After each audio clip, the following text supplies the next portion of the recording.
Chicago Bears with a huge come-from-behind victory against the Packers in the wild card round. Let's jump in, break down the tape, take a look at a handful of the critical offensive plays for the Bears in the fourth quarter of that game. Passing was a little erratic for three quarters. Finally said, screw it. Let's throw it to Colson Loveland more or less every single time, and it worked out pretty well for him. The first play we're going to look at is bow out. Bow out is a three-level pass concept. The intermediate level is coming from the bow out runner. Now, some teams will call this flood, sail, call it bow out in the terminology I learned. All the same play. Everybody's got it. You can run this thing 100 different ways. You see the play 100 times, it might look different all 100. Right here, pretty basic way to run bow out. They've got the bow out runner in the slot. On the outside, they're going to package it with a big post. Big post, go route. We'll see it to a pylon route here in a second. They're all the same thing. The most important guy on this play is whoever is running the deepest route. We'll get into that in a second. Now, since it's a three-level route, the third level of this concept being built by the chip flat from the attached tight end. On the back side of this, you're going to get a 15-yard in cut. Back's going to check protection, possibly get a chip. He's going to come up and run a 3x3, 3 yards outside the tackle, 3 yards down the field. Hook up there. Some teams will allow that guy if he gets man or match. Somebody's right on him right now. I'm not going to be open if I turn around right here. They'll allow him to stay on the move and break out, which is going to be the case as we let this one play. Now let's go back to the big post. Like we said, this guy is the most important player on this play. He must get, in any off coverage, he must get this corner out of the play. We're trying to create a conflict on the flat defender. In this case, this nickel is going to end up being the flat defender, and that conflict needs to be on one man. There can't be a corner or a safety who's going to fall off and break this thing up. The quarterback needs to make that read. If the flat defender takes away the flat route, we throw the bow out, and if he takes away the bow out, we throw the flat route.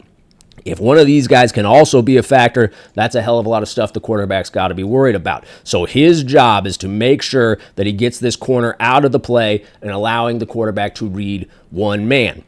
Now, when you throw it with a big post, there's always a chance that post has the opportunity to win. So if you're throwing it against quarters, and that's when it's usually alive, you're going to take a look right at the snap at this safety. And if he's flat-footed or very slow to go to gain depth, then there's a chance you're going to let this thing rip over the top of his head. Here on the snap, you can see he's giving good ground. Looks like the receiver recognizes this immediately. Caleb Williams off him. Now, take a look at his angle out of the break. All he's doing is just shaving that guy's hip, keeping it extremely thin. And the reason you want to do that, you don't want to go running drastically to the post. You want to shave his hip, keep it thin, because the quarterback's landmark on this throw is going to be 40 to 45 yards downfield, 3 yards outside the hash. You want to keep that thing outside of the hash because you're letting it go against quarters, and this backside quarter safety, usually athletic enough that the closer this thing gets to him, the more likely he is to be a serious problem on the play. Now, you watch this play, you're going to see it get hit. It's going to get hit there. There's going to be times they'll hit it there. There's going to be times they hit the big post on the opposite side of the hash. It certainly can happen. But to be as consistently successful as possible, you want that landmark on your side of the hash, saving 3 yards. Well, if I take a drastic angle down there, I'm going to start enticing that quarterback to either throw off that landmark and hang it further inside where we've got a problem, or if he still throws it to landmark, then I have to adjust back out. But I've given this DB a clear angle of recovery to the football. If I keep it super thin off his inside hip, and I tell my guys when we're running this, it's no different. It's just an inside release go route down the field. I just want to get to his inside. I want to keep it as thin as possible and keep rolling. That way, this DB is stuck outside of me. When that ball goes airborne, when it's time for me to go and make a move and go catch that ball, he's stuck on my outside shoulder. There is no chance that he can make a play on the football. The only way he's getting there is by going through my body, in which case it's going to be a spot foul, pass interference. Now let's move on to the bow out runner. Colson Loveland here in the flat. You'll notice he stems down inside. You can stem down inside at all times, but what we would teach our guys is you're going to look at this corner outside, and if this corner is off, you're going to stem inside. We want to force the inside release of the nickel or the man over you. If this corner is playing hard, if he's not giving ground, then I want to keep this thing vertical because I have to go win right now. So if he is off, the basic idea is that the next man inside is going to be responsible for the flat. So if I inside release him, that's going to allow us to create the conflict on that flat defender. If I go outside of him, well, now there's no conflict on the flat defender, and making it more difficult, he might friction me and push me wider and wider, and all of a sudden that throw gets steeper and steeper for the quarterback, and the quarterback's probably going to get off it, saying that's too hard of a throw out there on the perimeter, and I've got my guy running some sort of drastic outside angle. So he sees the corner off outside, stems it down inside, wants to get that inside release. Here against quarters, though, if this guy's not going to let you get inside, that's totally fine. So you're starting with your inside foot up. Outside foot hits, inside foot hits, that's when you got to make up your mind. Am I going inside of this guy, or is he not letting me in there, and I'm going to shave his hip? Right here, Loveland, good decision, says he's not letting me inside. If I go all the way down in there, I'm never going to make it back out here where the quarterback needs me. So I'm just going to shave his hip, still get to my fourth inside step, and roll it out. And you can see how this can put a quarter flat defender here in a bind. By hanging inside of Loveland, he now is sensing that he's getting out leveraged to the flat by number 3, starts driving down on it, knowing that ball has got a good chance to go down there, catch, and run. Well, the moment he drives down, quarterback sees it, throws it to the bow out in behind him. Really, really well done right here by the Bears. Great throw, great catch, good execution. Another 12 personnel look, this one under center, play action version of the play. Same thing now, instead of lined up in the slot, Loveland attached, motion across for their chip flat. You'll see Loveland, again, going to get to his fourth inside step. He's trying to take that inside release, feels this man on his head. He knows if he goes down in there, not going to make it back outside. Shaves his hip, pushes vertical, rolls out.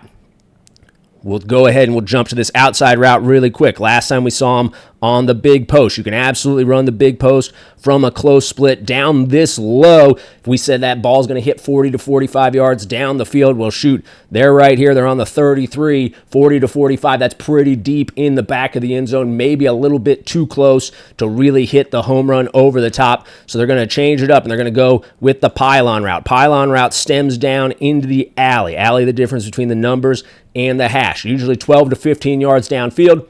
Some teams will landmark it more or less middle of the alley. Some teams will say, hey, on this one, we got to get 3 yards from the hash and then head back out. We're going to go either to the front pylon. I'll draw some pylons in here. Let's pretend that's the back pylon of the end zone, and that's the front pylon. We're going to take a look now. As you break that huddle, look down at the ground. Are we inside the 40-yard line? If we are, we're going to the back pylon in the end zone. And if we are outside, deeper than the 40, then we're going to go to the front pylon. So quarterback and receiver can be on the same page with their landmarks.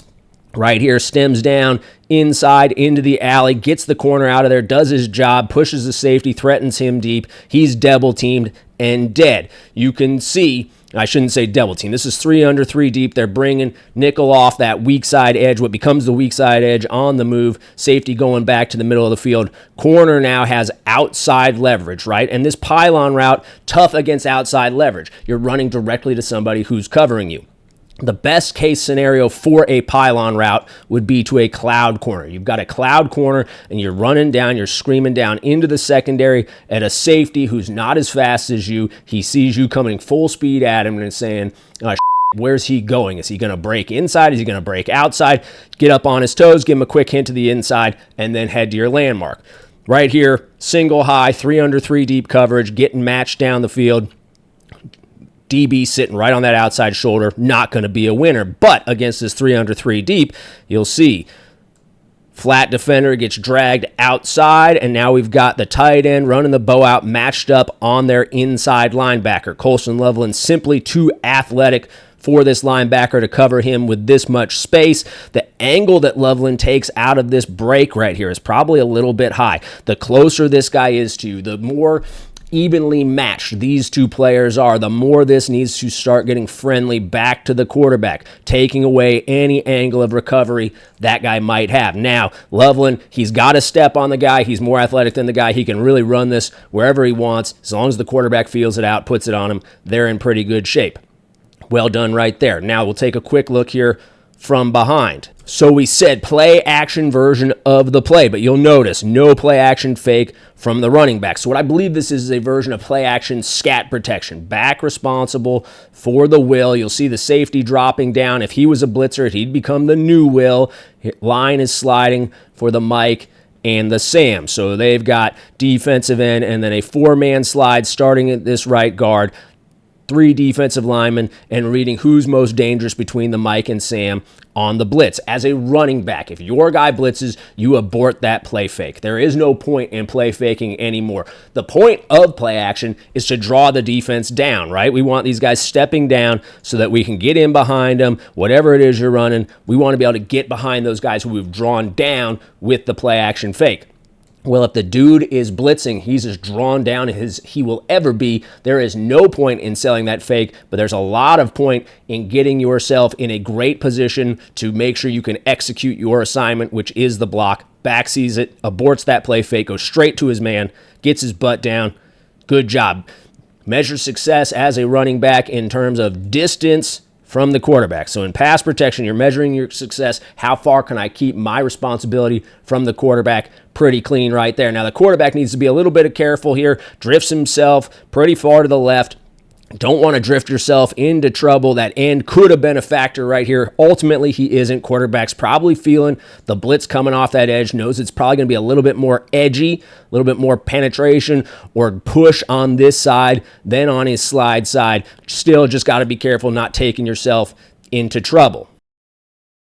That gets the Bears down here on the 6-yard line. 3rd and 4 on the 6, 11 personnel, 3 receivers in the game, 1 tight end. I would venture to guess that in the NFL, all teams in 11 personnel on 3rd and 4 at the 6-yard line are either 100% pass or extremely close to 100% pass. So Bears getting a little bit of advantage here, running a run play. They're running it against what looks like just base one high man, so maybe not against some sort of red zone coverage that's schemed up to stop anything specific that the Bears might be running, but still a little bit of a surprise. So they're going to go with weak side inside zone with a slice block. So they're going to bring the tight end back across the formation. He's got this weak side defensive end. Everybody's zoning to the left. They've taken the receiver and they've lined him up in the backfield, and he's going to go fast to the flat. We used to call this bat. Back in the flat, B-A-T, back, flat, bat. So this is inside zone with a bat. When the receiver leaves and goes to the flat, it's going to drag the nickel in man coverage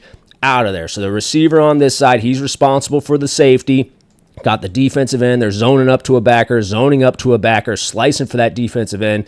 This receiver responsible for the corner on the weak side. Let's jump to from behind now.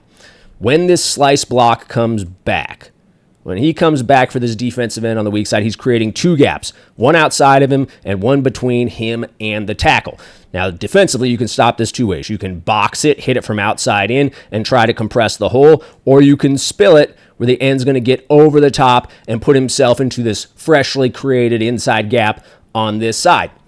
Either way, you still have 2 gaps and he's only one man. So somebody else has to get over the top and get into that extra gap that's being created. So we'll take a look right here. Defensive end, he's got that gap. This lineman in this gap, here and here. That means backer is here, and safety is here. Well, when this guy comes back, let's start it here. When this guy comes back and creates those extra gaps, now we got end outside. Now 7, he's got to fit right there. 59 on the fly is going to have to fit into this B gap. Defensive lineman still here. Safety going to have to fit into this A gap. With the tight end gone there, he is now directly outside of that tackle. That's the only way they're going to have all these gaps covered, and it looks like a long ways to travel for some of these guys, right? They've got to be on top of their game if they want to get into the right gaps. Well, right here, Loveland comes back, takes care of the end. This double team gets number 7 pinned. Nobody able to show up in this freshly created hole other than the middle field safety. Middle field safety playing low here in the low red zone. He has a chance. Backs in the NFL just too good.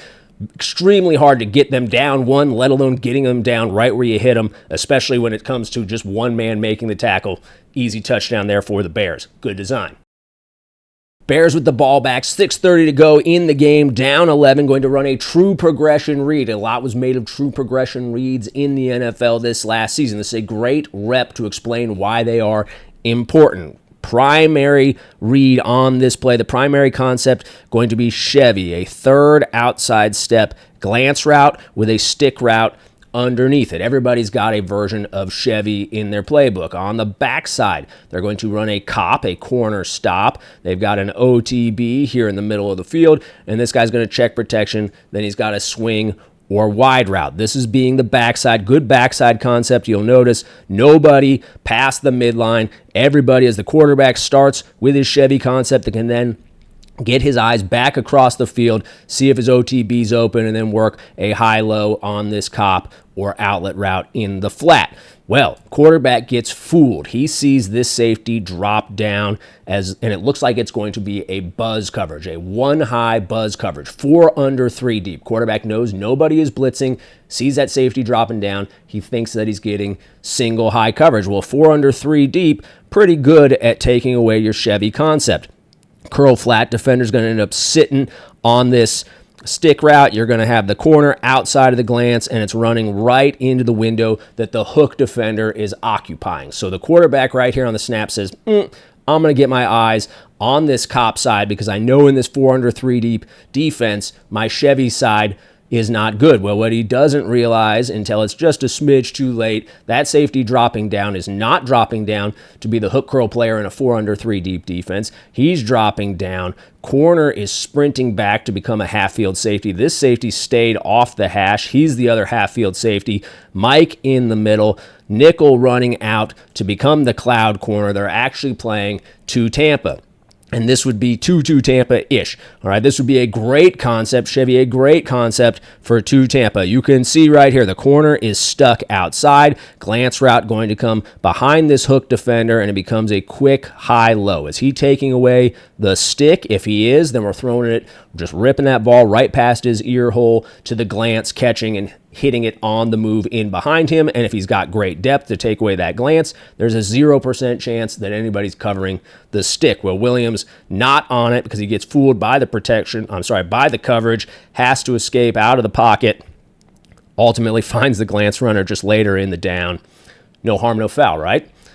Later in the drive, Bears just inside the 10-yard line. We're going to get a spray, glance, spray, slight outside angle of attack at the release, a flat route, and number 3 on the 3 receiver side running the shallow cross. Quarterback's going to start with this flat route. If this flat route out leverages them, say the corner gives ground, backer's going to chase, but the flat route's got him beat, going to put it on him, catch, and get himself into the end zone. If this guy hangs back and the corner stays hard, all right, the flat route has not out-leveraged him, then he's moving on. The next read is going to be a high-low between this glance and the shallow cross. Shallow cross, in this case, would need to get across this linebacker's face. If the linebacker chased the flat out of there, then the shallow cross can become a winner by getting across this linebacker's face. So you'll see as this plays out, corner is staying low and outside. Safety taking away the glance. No chance that the glance is a winner. This backer has expanded out inside of that glance. Now, I don't know who's wrong. One of these two guys is wrong. Either this Will linebacker or the Mike. If that Will is correct and he is expanding like this and working his way out, then this Mike absolutely has to wall off number 3 coming across the formation. If he doesn't, this is exactly what's going to happen. That guy is being taught, you need to start crossing face of linebackers as fast as you possibly can, and if they're not going to cut him off and there's nobody left to help, then he's going to catch, and it's going to be just like that walking into the end zone. So we got a bust here. One of these Packers linebackers on the bust is what I'm assuming, right? We don't know the Packers rules, not in their meeting rooms. That is my educated guess right here. Bears able to take advantage. Easy red zone concept right there. Quarterback just working that 3-man side. After the touchdown, Bears go for two, get into 14 jumbo. 1, 2, 3, 4 tight ends on the game. One of them, the jumbo, one back, 14 jumbo. They entice the Packers into playing their goal line defense. They don't have anything else they've practiced against a heavy set like 14 jumbo. Might as well be 23, right? Get them into their goal line defense. They know the Packers are playing man in the goal line. They take Colson Loveland, they shift him outside, they get it into that right formation. I guarantee to get the matchup they want on Loveland out here. One-man route, running the fade and stop. Loveland even stumbles a little bit out of the break. This guy can really play some football, gets his man to open his hips. No chance to recover in time. Great throw by the quarterback to the front pylon. Fade stop for the easy 2-point conversion right there. 3rd and 4 now, inside of 2 minutes. Packers going to get an easy conversion. Running stick and flat, deep cross coming across the field, in behind it into the quarterback's vision. In cut, trailing the deep cross, going to chip the weak side end, tight end arc into the alley, and he's got what is essentially the 3x3. We saw the back running underneath the in cut earlier. He's just got it from a tight end position. Quarterback just going to work this right across the board, these true progression reads. Do we out leverage him to the flat? If we do, yes, I'm putting it on him. If not, then I'm working it back inside to my stick. Stick not open. All right, I've got the deep cross coming into my vision, not open. I can still keep working back across the field, and I got 2 more options there on the weak side of the concept. Well, right here, Packers find themselves, number 55, again dropping from that defensive end spot, gets out leveraged right now. Easy read for Williams. Number 1 is open, put it on him. Drills it in, corners driving on that stick, nobody covering the flat. Looks like some version of man coverage. Not sure who's got the back. Easy catch and run up the sideline. Explosive gain for the Bears in a critical situation. Bears go ahead touchdown here. Going to motion the receiver down. They're going to run screen and go. He's going to sell the screen and come back. Receiver going to sell the block, heading to the red line. Guy in the alley right here, he's going to sell the block. We would tell our guy, now use seam rules. If you see that it's single high, we'd like to get you to the inside edge of the numbers. And if you see that this goes to split safety, we'd like you to work it vertical and bend to the hash. The Bears have taken their tackle and they've gone unbalanced. They've moved him here to the left side. Tight end now attached on this short edge on the right.